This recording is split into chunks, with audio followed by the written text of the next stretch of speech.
Assalamualaikum warahmatullahi wabarakatuh. Waalaikumsalam warahmatullahi wabarakatuh. Halo teman-teman semuanya, selamat datang di podcast Berani Bicara. Perkenalkan, nama saya Alif Putri Amanda yang akan menemani kalian semua selama 20 menit ke depan.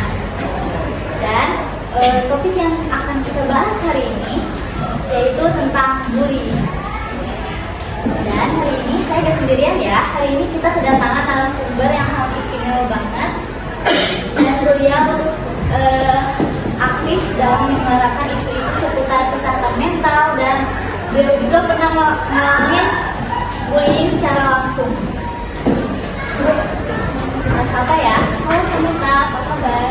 Hai Kak Alin, alhamdulillah kabar saya baik. Hai juga teman-teman podcast semuanya. Wah, senang banget nih hari ini kita bisa ngobrol bareng. Semoga obrolan kita ini bisa bermanfaat dan menjadi penguat bagi siapapun yang pernah atau sedang menghadapi bullying. Oke, sebelum kita lanjut ke topiknya, saya penasaran nih, sekarang Kamita lebih kelihatan percaya diri dan sangat inspiratif ya. Sebelumnya Kamita pernah ngalamin bullying secara langsung gak sih? Ya, betul banget kali. Dulu saya waktu SMP pernah mengalami bullying secara langsung. Waktu itu saya termasuk anak yang pendek dan itu sering jadi bahan bulian setiap hari. Dibilang kayak musik gigi berjalan, awas kandung angin, atau kok kayak kelas 1 terus sih. Waktu itu sih dibilangnya cuma bercanda, tapi jujur aja sih kali di hari itu nyesek banget. Dan bukan hanya sampai situ. Waktu itu pada saat saya pengumpulan tugas, saya itu disuruh sama guru saya untuk mengumpulkan tugas ke depan. Saya itu maju ke depan. Setelah mengumpulkan tugas, saya kembali lagi ke meja ke tempat guru saya. Dan di situ saya nggak sadar bahwa di kursi saya ada yang menempelkan permen karet. Waktu itu saya nggak sadar bahwa ada salah satu teman yang menempel jahil.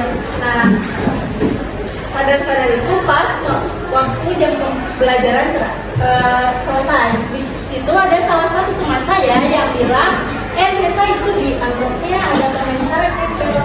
Nah, mungkin itu ada teman yang emang gak suka sama saya, ataupun dia tuh bercanda sih, dan gak suka sama pencapaian saya pada saat di kelas 7.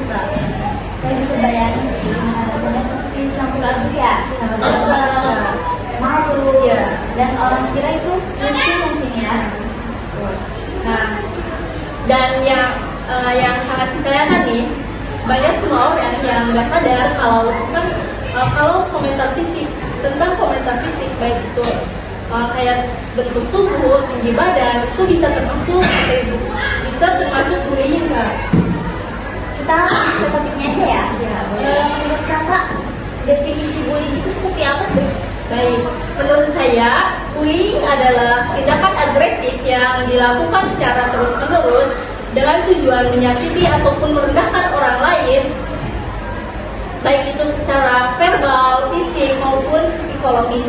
Dan yang paling penting nih, bercanda yang menyakitkan itu diulang secara terus-menerus bisa termasuk kategori yang diulang secara terus-menerus, apalagi menyangkut dengan hal-hal yang tidak bisa kita rubah, kayak bentuk tubuh, itu bisa termasuk kategori bullying.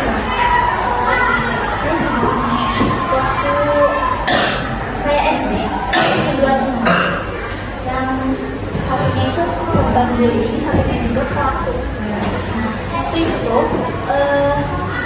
si teman saya itu kayak kayak ribut. Nah, tiba-tiba si pelakunya itu waktu SD banyak yang kayak gitu kan. Nah, terus tiba-tiba si pelakunya itu gak tahu ya, tiba-tiba nempelin selain itu untuk si korban. Iya. Nah, terus 2 hari kemudian nih si orang tua si korban itu lapor menghubungi orang tuanya, dan orang tuanya gak tahu maksudnya apa, beli selain terus nempelin rambut itu ke si pelaku, jadi kayak balas dendam gitu. Itu si korban gimana reaksinya Kak? Dia malah kepala aja pas ditempelin itu, nggak ada reaksi marah kalau apa. Nah itu ya, kadang korban bullying itu kadang pura-pura tertawa karena gak mau dianggap dirinya dianggap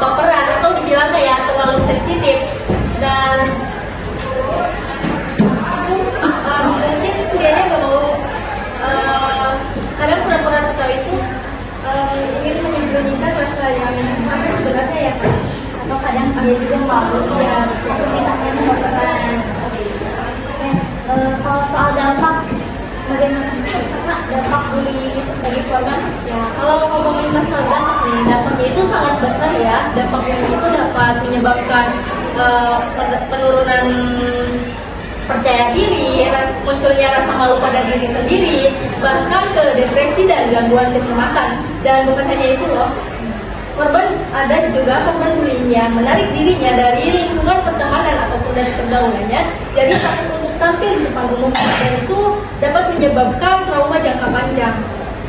Oh, jadi semua itu berawal dari komentar kecil yang dianggap cuma bercanda. Ya, mereka juga menganggap itu semua tuh lucu ya. Ya, betul.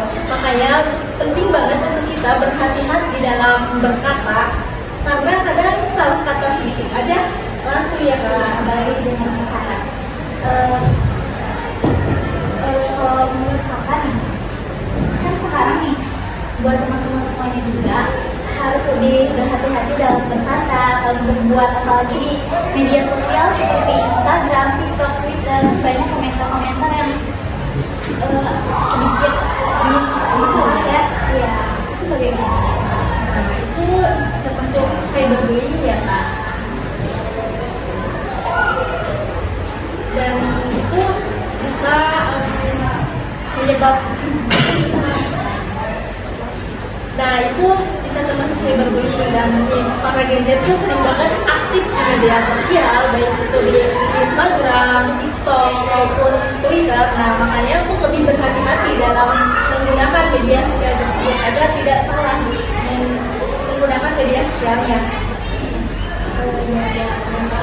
Saya ada sedikit pertanyaan buat kakak. Siap banget Kak. Yang pertama nih, kan kadang orang ada yang bully itu kayak ini badan kamu kecil banget dan sebenarnya atau kamu pendek banget.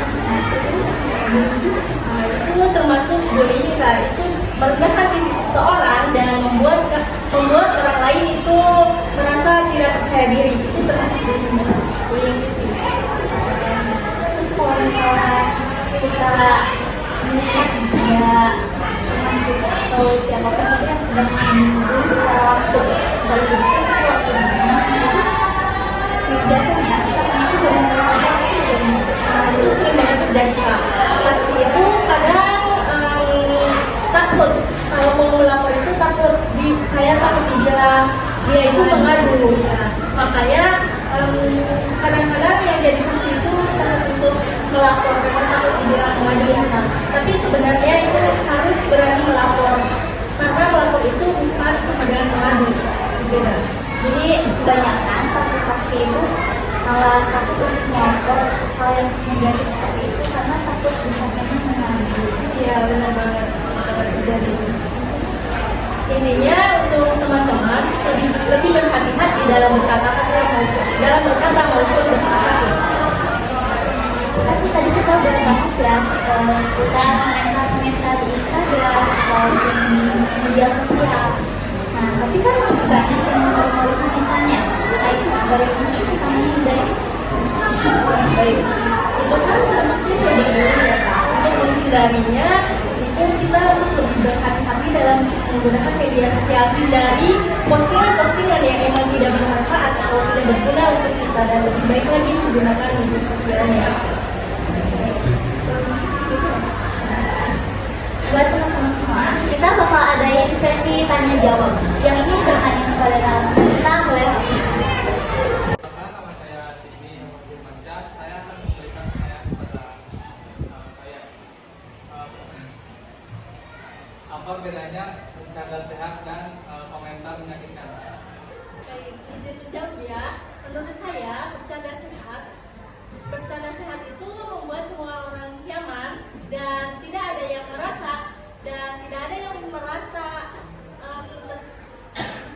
tersinggung. Nah, kalau komentar menyakitkan itu bisa berupa hinaan, ejekan, ataupun bisa menyinggung fisik orang lain. Gimana? boleh silakan yang ingin bertanya lagi. Izin bertanya, apa sih peran kita sebagai teman ketika melihat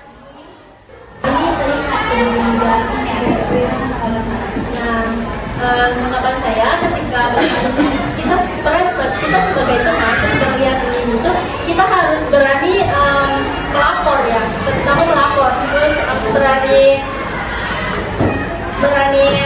membela korban dan memberi dukungan kepada korban agar korban itu tidak merasa sendirian kan. Bagus banget ya pertanyaannya. Boleh silakan, masih ada waktu bertanya. Apa sih yang dimaksud dengan cyberbullying? Baik, izin menjawab. Menurut saya, cyberbullying adalah perundungan yang terjadi di media sosial yang sering kita tidak sadari, kayak komentar kasar, menyindir, ataupun menyinggung di postingan. Nah, itu sering terjadi secara online. Perkenalkan, nama saya Arindi. Kenapa sih Kak kalau orang yang dibully itu suka pura-pura ketawa? Baik, izin menjawab. Banyak korban bullying yang sering pura-pura tertawa di saat hari sampai itu mungkin mereka itu ingin menyembunyikan rasa sakit yang memang sebenarnya dia rasakan dan mungkin gak mau dianggap baperan ataupun dibilang terlalu sensitif. Boleh? Ada lagi? Oh, boleh. Kenalkan, nama saya Irwana. Kak, izin bertanya, apakah komentar fisik yang diulang-ulang bisa disebut bullying? Baik, izin menjawab. Itu termasuk bullying Kak. Dan itu dapat merendahkan orang lain dan membuat orang lain itu merasa tidak percaya diri. Oh, boleh. Bagaimana kamu melakukan mengenai tentang bullying di lingkungan sekolah maupun di lingkungan masyarakat? Baik, izin menjawab. Kalau itu bullying yang terjadi di sekolah ya sebaiknya misalkan ya ada salah satu korban bullying kan, dia seharusnya itu melapor ya kepada pihak yang berwajib. Kalau di sekolah ya ke guru BK. Nah, untuk mengatasinya kita itu harus tetap berhati-hati ya Kak, dalam berkata ataupun berbuat. Kalau di masyarakat dan ya kalau bullyingnya tetap apa dulu ya Kak. Sebelah sini ada yang ingin bertanya. Nama saya Merida, saya ingin bertanya bagaimana tanda anak mengalami bullying? Tanda-tanda yang izin menjawab ya Kak. Kalau tanda yang terkena bullying itu bisa dilihat dari sikap mereka. Kalau misalkan terjadinya di sekolah nih, misalkan ada salah satu korban yang mengalami bullying, itu misalkan orangnya emang dulunya aktif, ekstrovert, dan kan dia itu terkena bullying ya Kak, itu bisa berubah, bisa dilihat dia itu malah menjadi minder yang pendiam atau bisa dilihat ya memang pendiam, dia itu kurang percaya diri, bahkan dapat menurunkan prestasi belajar. Tidak dalam hati, ingin bertanya Kak, bagaimana peran sekolah dalam mencegah bullying? Ya, ada lagi? Izin bertanya Kak, mengapa pelaku bullying seringkali mendapatkan dukungan dari teman sebayanya? Izin menjawab Kak, mengapa pelaku bullying itu sering mendapat dukungan dari temannya? Kadang pelaku bullying itu sering didukung oleh temannya karena rasa berkuasa sama temannya itu merasa dia itu berkelas, jadi dia itu banget untuk bullying itu. Dan makanya itu kadang si pelaku bullying itu dapat dukungan dari temannya dan itu dapat menyebabkan target selanjutnya kelasnya. Ada lagi? Boleh?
dan kami itu berhak dihargai, dilindungi, dan dicintai. Dan untuk kita semua, yuk untuk lebih peka dan lebih peduli terhadap sesama agar tidak terjadinya bullying. Keren banget ya pesannya. Oke, mungkin segitu ya. Dan semoga podcast ini bisa bermanfaat ya buat semuanya. Dan semoga bukan hanya menjadi penonton, tapi bisa menjadi bagian dari solusi. Mungkin cukup segitu ya podcast kita hari ini. Saya Alika Putri Amanda Dan saya Meta Febriana.